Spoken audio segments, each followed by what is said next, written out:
સુરત શહેરના ડિંડોલી વિસ્તારના એકલેરા રોડ પર આગની ઘટના બની। જૂના કપડાના ગોડાઉનમાં આગ ભભૂકી ઉઠી હતી।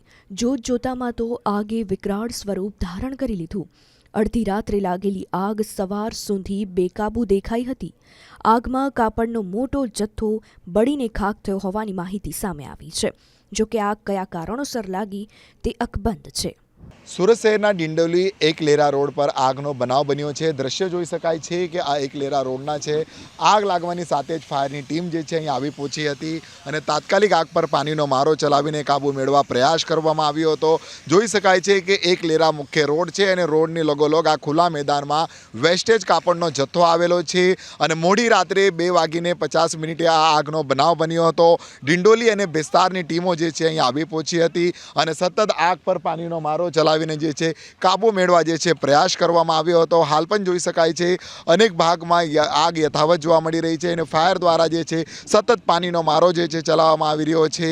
ત્યારે આ ખુલ્લા મેદાનમાં જોઈ શકાય છે કે આ વેસ્ટેજ જે કાપડનો જથ્થો કહી શકાય છે અને મોટા પ્રમાણમાં સંગ્રહ કરવામાં આવ્યો હતો। આ જે રીતના આગ લાગી હતી અને કેમિકલવાળા જે આ કાપડ કહી શકાય છે એટલે આગ ભયંકર રીતે જે છે આખા પરિસરમાં પસરી ગઈ હતી અને આગ લાગવાની સાથે જ જે છે ફાયરની અલગ અલગ ટીમો જે છે તાત્કાલિક સ્થળે આવી પહોંચી હતી। હાલ તમે જોઈ શકાય છે કે આખું જે ખુલ્લો પ્લોટ છે અને ખુલ્લા પ્લોટની અંદર તમને આ રીતના કાપડનો જથ્થો જોવા મળશે, પરંતુ આગની ચપેટમાં મોટા પ્રમાણમાં જથ્થો બળીને ખાખ થઈ ગયો છે। પરંતુ આખા પરિસરમાં જોઈ શકાય છે જ્યાં જોશો ત્યાં ધુમાડો જોવા મળશે। સાથોસાથ જે છે આગ પણ જે છે અહીં યથાવત જે છે અહીં જોવા મળી રહી છે। ત્યારે ફાયરની ટીમ જે સતત જે છે અહીં કામે લાગી છે અને 6 કલાકથી વધુનો સમય જે છે અહીં વીતી ગયો છે અને તેમ છતાં હજુ આગ જે છે કાબૂમાં મેળવી શકાય નથી એ રીતના સ્થિતિ જે છે અહીં જોવા મળી રહી છે અને સતત ફાયરની અલગ અલગ ટીમો દ્વારા જે હાલ કાબૂ મેળવવા માટે જે છે પ્રયાસ જે છે કરવામાં આવી રહ્યો છે।